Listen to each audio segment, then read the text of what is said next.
มองไทยร้านพี่น้องมีบานตะโพมีไทยกุทองแข่งกันในเขตอันนี้เป็นมองไทยร้านเด้อยาวอยู่ประมาณ4 เมตรพี่น้อง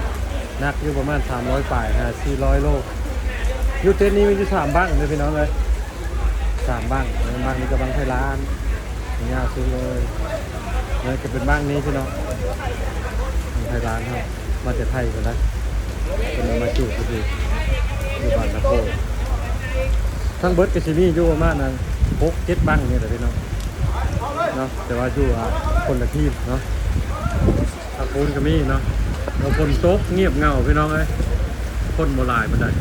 เนาะคนมาเบิ่งของไทยคนมาชมนี่เป็นบรรยากาศโดยรวมคนโบราณมีแต่ทีมงานน้องไทยนี่แหละมาเบิ่งกันเองตอนนั้นกำลังจะขึ้นพี่น้องแต่ว่าตอนนี้เป็นบังไฟแสนเนาะกำลังเกี่ยวขึ้นหางจุดพาเบิ่งนำกันพี่น้องเลย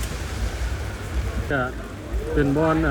ช็อตเนาะบอลเป็นช็อตไฟช็อตเอาพี่น้อง